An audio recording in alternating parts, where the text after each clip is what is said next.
All right, good morning, everyone, and welcome to this NTIA Broadband Infrastructure Grant informational webinar presented by the Wyoming Business Council. I'm Warren Appel, Agency Services Manager for the WBC, and I'm going to be your facilitator today, here to cover a few quick housekeeping reminders before I hand you over to Ryan.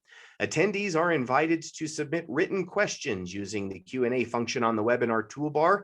We will respond to as many of these questions as time allows, and if we can't get to your question, we'll reach out directly with an answer. Please do not submit questions or comments using the webinar chat box, as we cannot track those and may be unable to respond. Finally, this webinar is being recorded. If you didn't catch that, we will post it to our website, wyomingbusiness.org, just as soon as possible, along with some other helpful information on this initiative. With those checked off our list, I'm going to hand you off to Wyoming Broadband Manager Ryan Kudra to talk about this exciting opportunity for broadband in Wyoming. Ryan?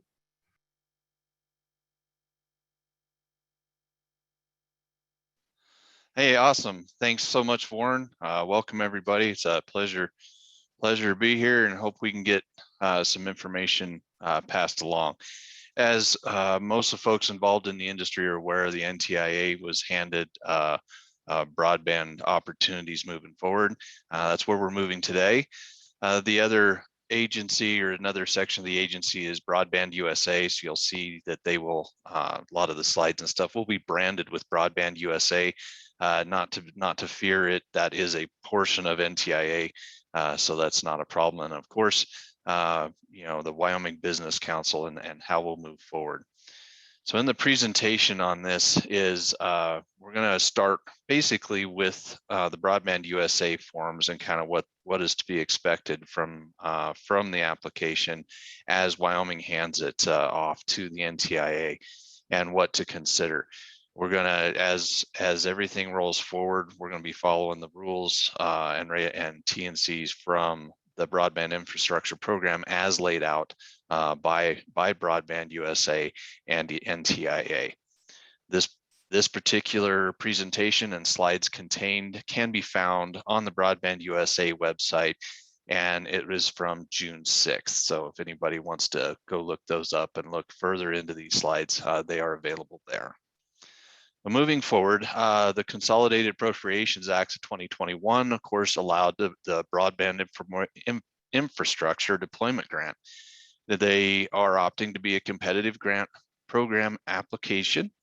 They are using $288 million, with awards expecting to be ranging to $5 to $30 million.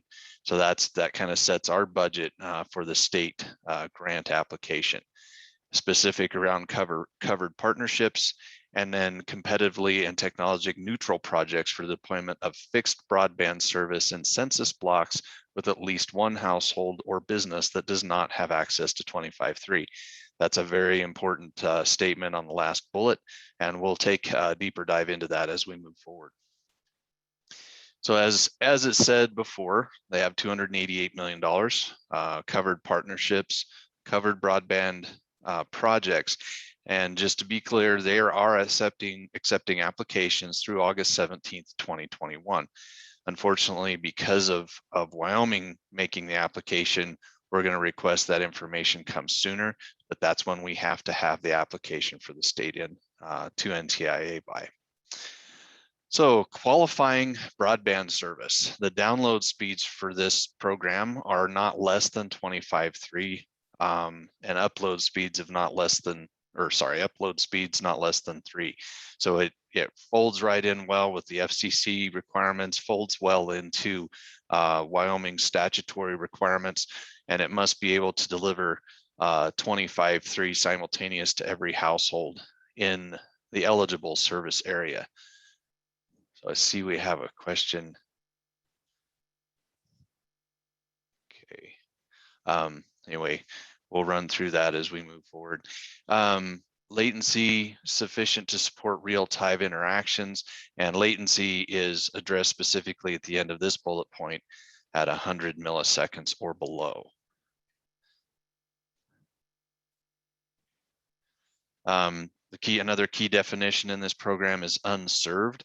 Unserved is the household lacking access to the qualified qualifying broadband service previously defined as 25.3, and that no broadband provider has been selected to receive or is otherwise receiving state or federal funding to an enforceable build-out commitments specific to where the household is located. And there will be a deeper dive into that as we move forward as well. Eligible service area means census block in which the broadband service is not available at one or more households in business in the census block. You know, there's the key point there is one household within the census block can be without service and therefore be able to still be eligible with this program. So to cover everything as it rolls through again, covered partnerships. Note for covered partnerships, only one application for this grant program can be submitted. And that goes for the partnership between the private provider and the agency or political subdivision of the state. That's why we were going ahead and moving forward with an overarching state application where we can make sure and hit as far as we can from the state side, and there might be additional applications from counties, cities, other political subdivisions of the state. We're not limited to one application for the state, just one application per subdivision or state. Application partnership may include more than one provider of broadband services. That's exactly why everyone was invited to this webinar, is to reach out and get multiple providers, multiple opportunities for this proposal, statewide proposal. And then a provider of fixed broadband services may participate in more than one covered partnership. And that is correct. So if one particular provider has an opportunity in Wyoming, has an opportunity in another state and or political subdivision, they're not required to pick and choose. They can choose from all one. They can choose all or choose none, as that would be. So with that, we got 3 questions. Let's take a look here. First one from Kenna Carey.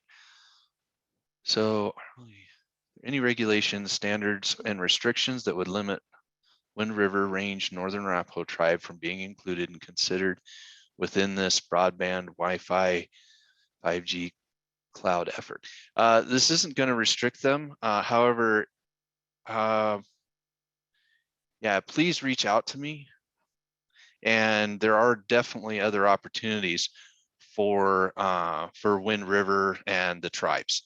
Significant opportunities in the range of $1 billion in the same Broadband USA function. So this McKenna Carey, please apologize if I'm not spending that right. But yeah, please reach out to me and we can discuss that further offline. And secondly, looks like a municipality considered, for Mr. Glass, sorry, municipality considered to be a public political subdivision of the state. As far as my understanding is an incorporated town would be considered a political subdivision of the state.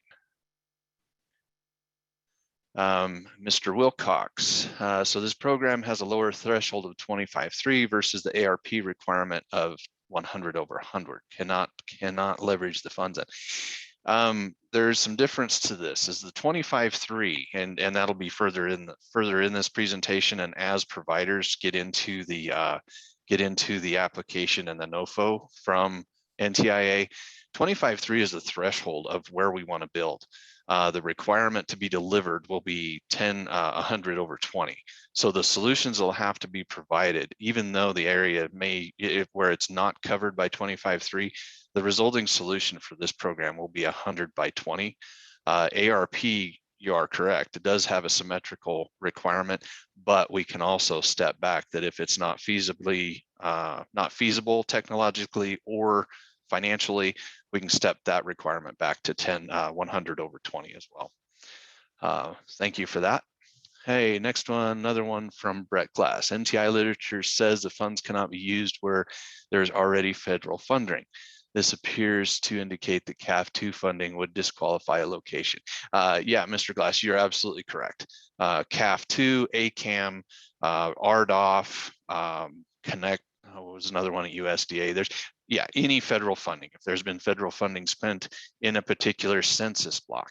Now, everybody has to understand, you know, cities, towns, counties are made up of multiple census blocks, and they may be some right next to each other that are well served and others that are not. So that takes a deeper dive for the providers and us with the application. So I think that takes care of this round of questions. So we'll keep moving on. Thank you for those.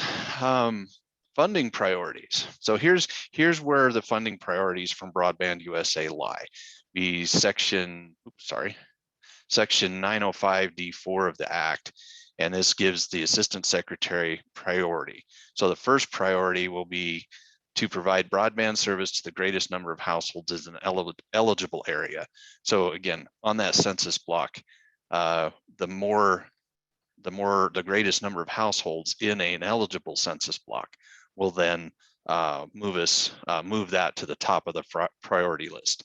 Second one has a little application in Wyoming, but projects designed to provide broadband service in an eligible service area that's wholly within any area other than county, city, town, with more than 50,000 inhabitants and the urbanized area contiguous to the, so anyway, yeah, level 2 priorities, pretty kind of a slam dunk for us, fortunately.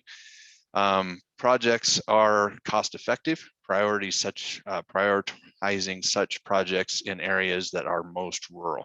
So again, according to a lot of the definitions on the federal side, we're not only most rural, most of Wyoming's considered frontier, so it's another pretty easy win. And then projects, and this is what I mentioned towards Mr. Glass, projects designated to provide, or sorry, I think I missed one, but provided service with a download speed of at least 100 meg down and 20 megs upload. So that's the result of the project, would be 100/20 maximum service. And then finally would be any other covered project that would meet this NTIA notice of funding opportunities. So it looks like we have another one. Okay, all right, very good. Yes, thank you, Carrie, and look forward to your conversations. All right, moving on. Make sure I got the right ones here. Sorry, guys. All right, deadlines and extensions. Again, the deadline for this we have yet to get into for the state, but August 17th is the deadline, and we're actually anticipating to hit that date sooner.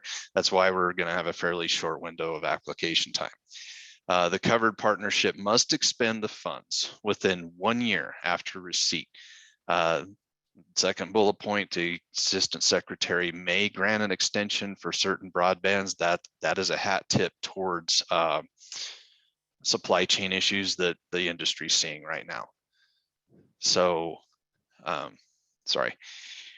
Yeah, that's what we're actually, that's the hat tip. And that extension is only good for, I think, 90 days. So there'll have to be a whole lot of certification. So there is an ability for an extension of an award, but we're going to try and stick to the 1 year deadline. Moving again, anticipated funding amounts and cost sharing. NTIA expects to make, as mentioned before, 5 grants in the range of $5 million to $30 million. 288 million, again, what they have. Matching funds will not be required, but preference will be given to projects with at least a 10% match. So definitely, consider that as moving forward for a heavier weighted proposal.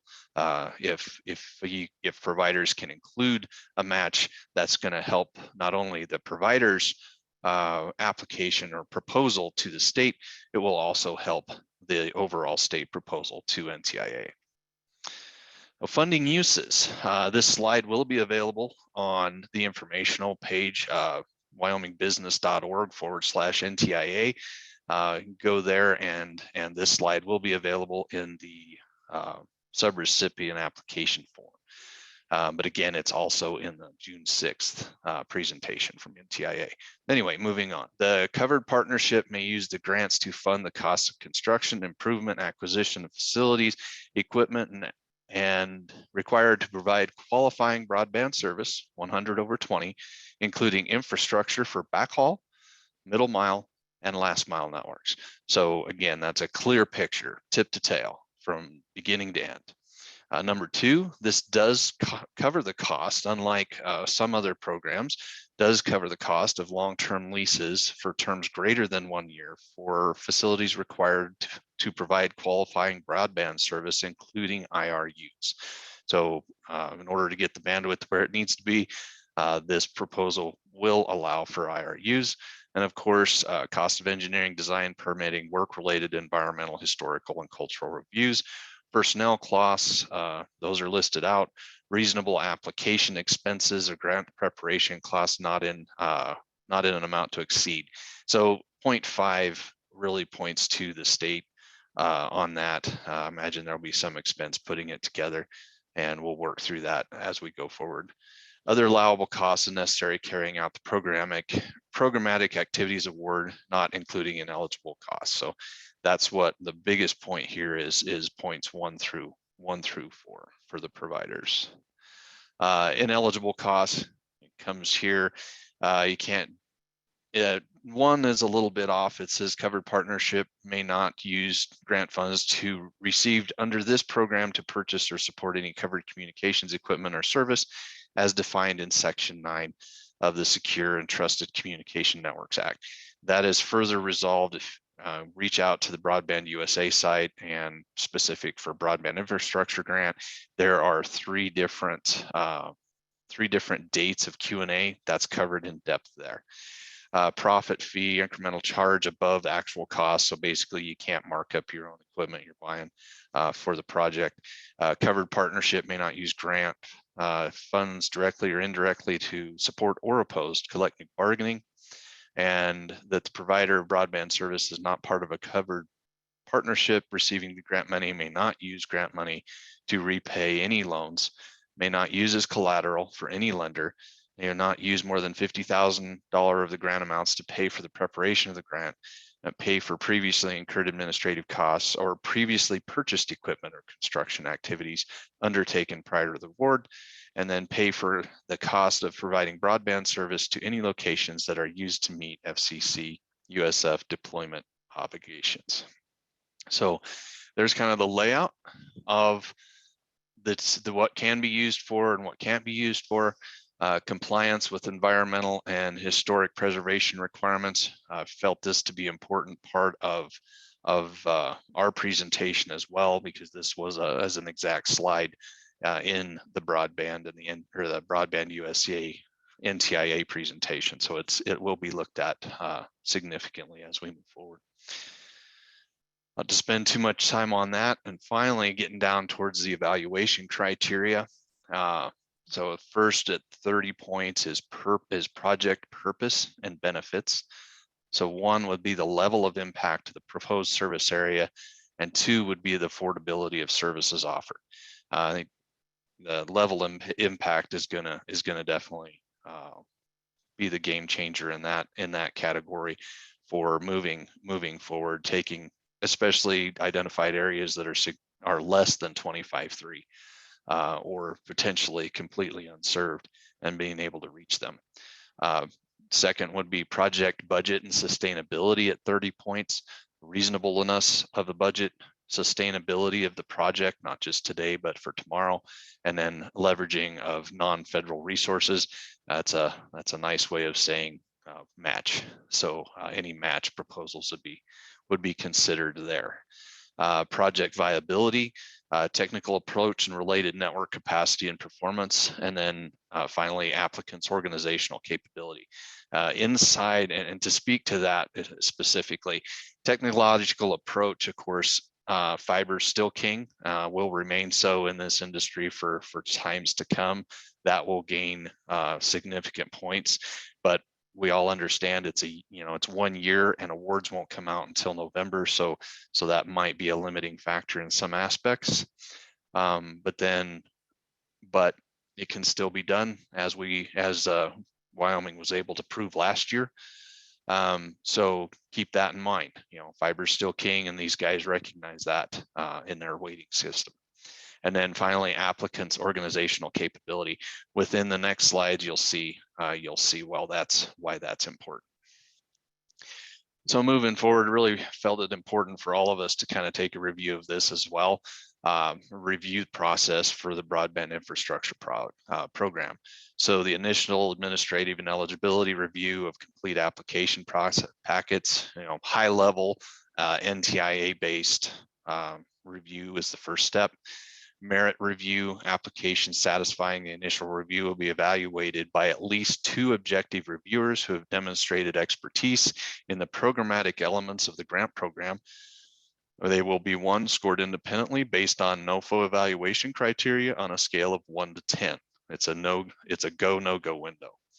Applications meeting NTI scoring thresholds will advance to programmatic review, and there's the go window, 70 to 100 points.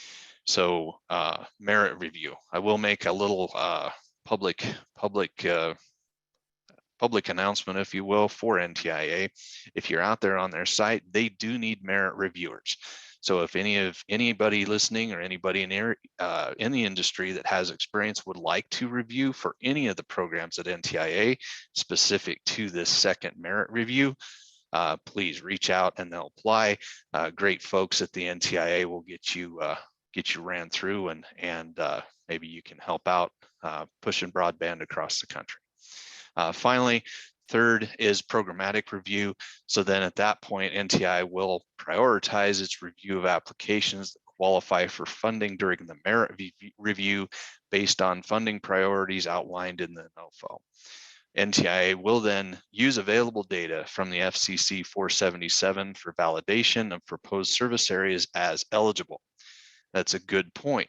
You remember back in the earlier slides, it says 1 household in a census block is eligible.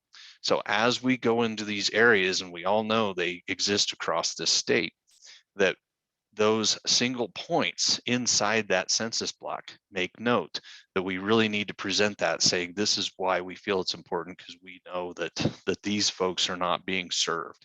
So, and that will weigh very heavily in the programmatic review on the Form 477 comparison, because then the NTIA actually has data behind the 477 that they can go and compare there. And then finally, to homage to what I just said, NTI will leverage other data sets available in the NBAM to target funding to unserved areas. The NBAM is a National Broadband Access Map they just released a public view, I believe a couple of weeks ago, on census block capabilities. They actually have significant analytics below that that we can't see at this point. So let's move up to, looks like we have a couple questions. Let's see what we've got. All right, Mr. Glass, does a download speed of 100 megabits per second require the customer to actually buy that much bandwidth, or is it only a capacity to provide it? Oh, that's a great question, Mr. Glass. Yeah, the 100 megabits is only the required overall speed. It does not require your customer to actually purchase that speed. You could be selling speeds down, into the 2 to 5 megs for just your, light surfers and email users, if that's the case. But no, it does not require. You have to have the capability of delivering 100 megs to the customer, but that does not mean they have to actually purchase it. So, all right, thank you, Mr. Glass. So Ms. Smith, Renee Smith, can you post a link to the slides on the Broadband USA side? I don't see it. I don't have that, but I guess what I would recommend, keep checking back. I'll get with my team, and we will make sure that there's a link to the broadband infrastructure program, and it has everything listed out there. So make a note for ourselves and look for that in the coming few days. We'll get that posted on there. All right, again, thanks everybody. We'll keep rolling along. Okay, so here we go. As mentioned, right down here, so for more information, it's wyomingbusiness.org/NTIA. This is the page that you will come to. Off of this is our announcement, and it has this link right here. Of course, this is just a screenshot, so that's not going to work, but from the live page, this will take us right to the NTIA's broadband infrastructure program. So to your question, Ms. Smith, right there's your answer. So on behalf of the state of Wyoming internet providers, council staff we're soliciting proposals within the NOFO guideline for those applications on July 17th. Again, that's the NTIA date. I want to be real clear on that. Here comes our date. Anyone interested in submitting proposals to be considered for the application must do so by July 16th at 5 p.m. by emailing your application to myself at ryan.kudra@wyo.gov. And below here are the documents we have. We'll get to those in a second. Just want to make sure everyone's aware where they reside. So there's the links inside those. And then finally, subrecipients should be, and that's what our providers would be considered at this point, would be a subrecipient applicant, and be familiar with the NTIA Infrastructure 21 Notice of Funding Opportunity available here. And that will take you directly to that NOFO I've been referring to. Make sure and familiarize yourself to that to garner success, not only for your application, but the overarching state application as well. So here's where you will go from that link on Wyoming NTI subrecipient application. Again, kind of covering everything we've already gone over. It's covered under the covered partnership. Wyoming Business Council as a state agency can apply for the state for this. Applications need to be due via email to me by July 16th at 5 o'clock. Subrecipients, again, should be considered with a NOFO. All funds must be expended within 1 year, which after awards are expected to be November 21. So you'd have till November 22. Please keep your information short and concise. This will help us incorporate your information without having to make a decision on what to leave out to meet page number restrictions. We are limited to a 20-page on a lot of the information. We're limited to 20 pages. So that's why that is very important. There are other portions of the information that we can include, a resume being one of them. Resumes do not count towards the overall page restrictions, but we will need them as referred earlier to organizational abilities. Finally, we're requesting that it be made in a Microsoft Word document using Calibri 11 font. And then we have upcoming the spreadsheet provided for budget information. Then finally, the intent is to fund as many projects as possible under this grant. And so on the state side, we will be scoring the state-bound, the subrecipient applications using the NOFO scoring on page 29.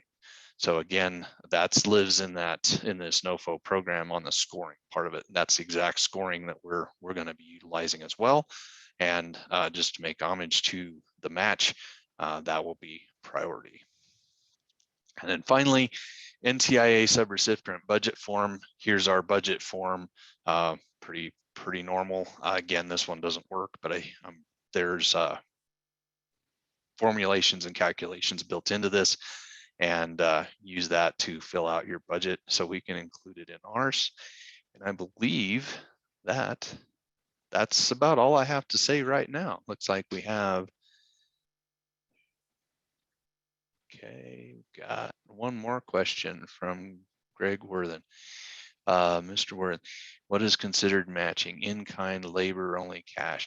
As far as matching is concerned, I'll have to reach out and get a little more information directly from NTIA so we have a good understanding of that. But the in-kind, not so much. Basically, it's a cash. Now, I think it can be reflected as a cash payment for labor as far as the matching goes. That's one I will work a little deeper on. It might take a little deeper dive into the Q&A pages that have been let out of NTIA as well. But if you don't find it, definitely reach out, and I can take my avenues to get some more defined answers in there. So thank you for that. With that, any other questions?